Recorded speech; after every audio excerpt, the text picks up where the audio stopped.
Hi friends, welcome back. আজকের এই ভিডিওতে আমরা আলোচনা করব 2022 পরীক্ষার জন্য উচ্চ মাধ্যমিকের রায়ো মার্টিনের প্রশ্নবিচিত্রা থেকে মডেল কোশ্চেন পেপার 6 বায়োলজি বিষয়ের নিয়ে। এখানে প্রথমে আমরা পার্ট এতে যে প্রশ্নগুলো আছে, অর্থাৎ যেগুলোর উত্তর দেওয়া নেই, 1 মার্কের প্রশ্ন, সেগুলোর উত্তর খুঁজব। তারপরে পার্ট বিতে যে প্রশ্নগুলো আছে শর্ট প্রশ্ন, সেগুলো নিয়ে আলোচনা করব। চলো এখানে দেখে নিই আমরা প্রথমে কী প্রশ্ন আছে। প্লাসেন্টার দুটো কাজ কি? প্লাসেন্টার কাজ তোমরা জানো অবশ্যই। প্লাসেন্টা বিভিন্ন ধরনের যে হরমোন, সেই হরমোনগুলোকে ক্ষরণ নিয়ন্ত্রণ করে। এছাড়া হচ্ছে প্লাসেন্টার মাধ্যমে মাতৃদেহ থেকে পুষ্টিদ্রব্য ভ্রূণে এবং ভ্রূণ থেকে যে বিপাকজাত দূষিত পদার্থগুলো, সেগুলো প্লাসেন্টার মাধ্যমে মাতৃদেহের মধ্যে সরবরাহ হয়। নেক্সট আছে বহুভ্রূণতা কি? এর উদাহরণ দাও। বহুভ্রূণতা বলতে কি বোঝায় না, যখন একটা ডিম্বকে একাধিক ভ্রূণ থাকবে সেই কন্ডিশনকে বলা হয় বহুভ্রূণতা। এরকম উদাহরণ কি হবে? Pinus cycas. তারপরে আছে হিউম্যান জিনোম প্রজেক্ট, এর সুবিধা ও অসুবিধা কি? হিউম্যান জিনোম প্রজেক্ট এর সুবিধা হচ্ছে হিউম্যান জিনোম প্রজেক্টের সাহায্যে বিভিন্ন ধরনের রোগ নির্ণয় এবং সেগুলোর নিরাময়ে কিন্তু সাহায্য করে। আর বিবর্তন সম্পর্কে ধারণাও কিন্তু হিউম্যান জিনোম প্রজেক্টের মাধ্যমে প্রমাণ করা যায়। এছাড়া অসুবিধা, এর মধ্যে বিভিন্ন ধরনের নৈতিক, আইনগত এবং সামাজিক সমস্যা রয়েছে। ঠিক আছে। নেক্সট আছে টার্নার সিনড্রোমের কারণ আর লক্ষণ। টার্নার সিনড্রোমের যে ক্যারিওটাইপ, সেটা কি হয়? XO বা X0, অর্থাৎ দুটো সেক্স ক্রোমোজোমের মধ্যে এখানে থাকে একটা মাত্র সেক্স ক্রোমোজোম। এইরকম কন্ডিশান এখানে টোটাল 45টা ক্রোমোজোম থাকে দেহে, অর্থাৎ স্বাভাবিকের থেকে একটা কম ক্রোমোজোম আছে। আর সেটা কী ধরনের ক্রোমোজোম কম আছে? Sex chromosome. এর জন্য কি হয়? এর জন্য এখানে কি হয়, মহিলারা যে আক্রান্ত হয় সেই মহিলাদের স্তনগ্রন্থি বিকশিত হয় না। এছাড়া তাদের মধ্যে যে দুটো স্তনবৃন্ত, সেটার মধ্যে দূরত্বটা খুব বেশি থাকে। আর হচ্ছে গ্রীবা অঞ্চলে একটা ভাঁজ দেখা যায়, আর মেনস্ট্রুয়াল সাইকেল হয় না। ঠিক আছে। এরপরে দেখো, এরপরে আছে যে শর্ট প্রশ্ন, সেটা হচ্ছে এসসিপির দুটি গুরুত্ব লেখো। এসসিপি অর্থাৎ সিঙ্গেল সেল প্রোটিন, এর দুটো গুরুত্ব কী হবে না, এটা হচ্ছে খাদ্যের চাহিদাকে পূরণ করে, আর হচ্ছে এখানে যে পুষ্টিগুণ সেটা কিন্তু খুব বেশি হয়। ওকে। তারপরের প্রশ্ন কি আছে দেখো। অড ইকোলজি, সিন ইকোলজি তোমরা জানো। অড ইকোলজি হচ্ছে একটা পপুলেশন বা একটা স্পিসিস এর যে সঙ্গে তার পারিপার্শ্বিক যে পরিবেশ, তার সম্পর্ককে বলা হয় অড ইকোলজি। আর কোনো একটা বড় পপুলেশন, তার সাথে তার পরিবেশের যে সম্পর্ক, তাকে বলা হয় সিন ইকোলজি। ইউট্রিফিকেশান, কোনো জলাশয়ে পুষ্টিদ্রব্যের পরিমাণ বৃদ্ধি পাওয়াটাকে বলা হয় ইউট্রিফিকেশান। নেক্সট আছে অ্যাপ্লানোস্পোর কি? অ্যাপ্লানোস্পোর হচ্ছে যে সমস্ত রেণুর মধ্যে কোনো ফ্লাজেলা বা সিলিয়া অর্থাৎ গমন অঙ্গ থাকে না, তার জন্য তারা গমনে অক্ষম হয়, সেই সমস্ত রেণুগুলোকে বলা হয় অ্যাপ্লানোস্পোর। অ্যাপ্লানোস্পোরের উদাহরণ কি হবে? বিভিন্ন ধরনের যে কনিডিয়া আছে, উইডিয়া আছে, সেগুলো হচ্ছে অ্যাপ্লানোস্পোরের উদাহরণ। নেক্সট কি প্রশ্ন আছে দেখো এখানে। নেক্সট প্রশ্ন তোমরা পেয়ে যাবে নিষ্ক্রিয় অঙ্গ কি? তোমরা জানো যে সমস্ত অঙ্গ আগে সক্রিয় ছিল কিন্তু বর্তমানে বিভিন্ন ধরনের কারণে সেগুলো কোনো কাজ করে না, সেগুলোকে বলা হয় নিষ্ক্রিয় অঙ্গ। তারপরে আছে এখানে অ্যাসক্যারিয়াসিস রোগের জীবাণু, এর বিজ্ঞানসম্মত নাম লেখো। অ্যাসক্যারিয়াসিসের যে জীবাণু, তার নাম কি? অ্যাসকারিস লুম্ব্রিকয়েডিস। ওকে, আন্ডারলাইন করতে হবে অবশ্যই। আর এরপরে আছে ভিএএম। ভিএএম কি? ভিএএম এর পুরো নাম হলো ভেসিকুলার আরবাস্কিউলার মাইকোরাইজা। এটা হচ্ছে এক ধরনের মাইকোরাইজা। তোমরা জানো দুটো মাইকোরাইজা আছে, দু টাইপের, একটা হচ্ছে এন্ডো আর একটা একটো। এটা হচ্ছে এন্ডো মাইকোরাইজা, অর্থাৎ এখানে মূলের আছে, উদ্ভিদের মূল, সেই মূলের ভেতরে বাইরে যে ছত্রাকগুলো থাকে, সেই ছত্রাকের হাইফিগুলো প্রবেশ করে যায় মূলের কর্টেক্স পর্যন্ত, দিয়ে সেখানে প্রবেশ করে সেখানে থলির মতো কিছু স্ট্রাকচার তৈরি করে।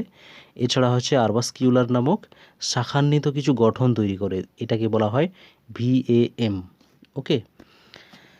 এরপরে এখানে আছে বয়স পিরামিড কি? বয়স পিরামিড বলতে বোঝায় না, একটা পপুলেশনে বিভিন্ন বয়সের মানুষ থাকে, বিভিন্ন বয়সের জীব থাকে। সেই বিভিন্ন বয়সের জীবগুলোকে সাধারণত তিন ধরনের বয়সের জীব থাকে। একটা হচ্ছে কম বয়স্ক, আর একটা হচ্ছে পরিণত, আর একটা হচ্ছে বার্ধক্য। এই তিন ধরনের যে সদস্য, সেই সদস্যগুলোকে সঠিকভাবে সাজিয়ে যে পিরামিড আকৃতির গঠন তৈরি হয় তাকে বলা হয় বয়স পিরামিড। ওকে, তারপরে এখান থেকে চলে এসো তোমরা ZIFT। এটা কি? ZIFT এর পুরো নাম হলো জাইগোট ইন্ট্রাফ্যালোপিয়ান টিউব।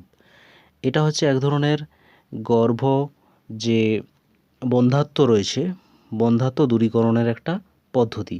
এক্ষেত্রে কি করা হয়, দেহের বাইরে জাইগোট তৈরি করা হয়, অর্থাৎ নিষেক ঘটিয়ে জাইগোট তৈরি করা হয়। তারপরে সেই জাইগোটকে ফ্যালোপিয়ান টিউবের মধ্যে প্রবেশ করিয়ে দেওয়া হয়।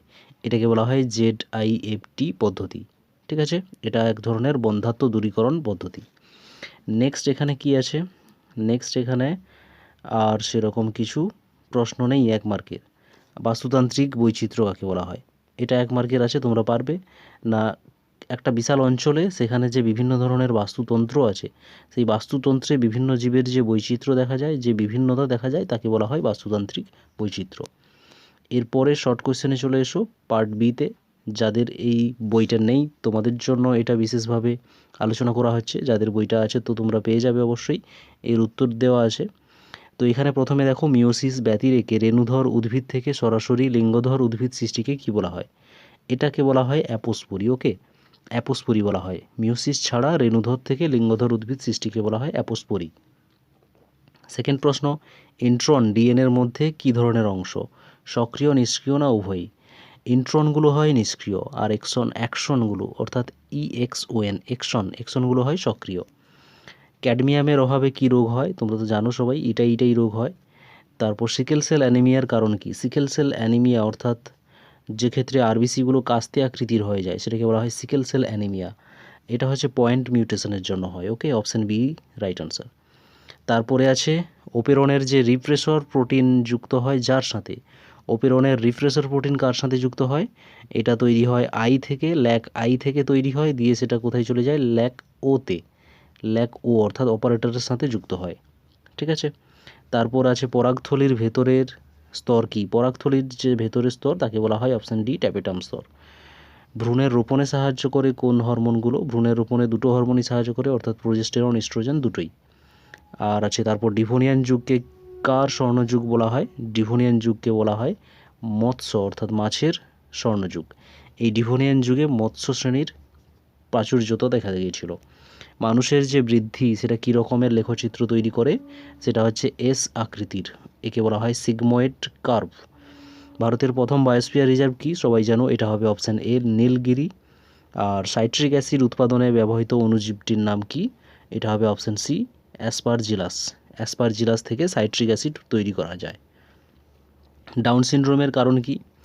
সবার জানা আছে, এটা হচ্ছে ট্রাইজোমি হবে। কত নাম্বার ক্রোমোজোম? 21 নম্বর ক্রোমোজোমের ট্রাইজোমি। নোজেমা যে রোগটি, এটা কোথায় দেখা যায়? নোজেমা রোগটা দেখা যায় মৌমাছিতে। ঠিক আছে, নোজেমার জন্য যে দায়ী জীবাণুটা সেটা হচ্ছে এক ধরনের প্রোটোজোয়া, তার নাম কি? নোজেমা এপিস। ঠিক আছে, নোজেমা এপিস এটা এক ধরনের প্রোটোজোয়া, এটা হচ্ছে এর জন্য দায়ী।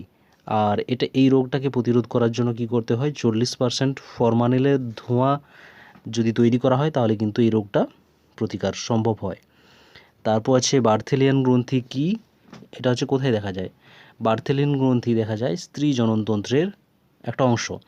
বার্থেলিয়ান গ্রন্থি এটা কোথায় দেখা যায়? এটা হচ্ছে যোনিছিদ্রের দুপাশে অবস্থান করে। ঠিক আছে, এটা হচ্ছে পুরুষের দেহে যে একটা গ্রন্থি আছে যার নাম হচ্ছে বাল্বো ইউরেথ্রাল গ্রন্থি বা হচ্ছে কাউপার্স গ্রন্থি, তার সমসংস্থ অঙ্গ। ঠিক আছে, এরপরে 2 দাগেরগুলো দেখো। গর্ভনিরোধক বড়ির প্রধান উপাদান কি? এখানে প্রোজেস্টেরন আর ইস্ট্রোজেন হরমোন এর হচ্ছে দুটো প্রধান উপাদান। উদ্ভিদের গর্ভযন্ত্র কী কী নিয়ে গঠিত হয়? একটা ডিম্বাণু আর হচ্ছে দুটো সহকারী কোষ। ঠিক আছে, দুটো সহকারী কোষ আর একটা ডিম্বাণু নিয়ে তৈরি হয় গর্ভযন্ত্র। অ্যালকোহলিজম কি?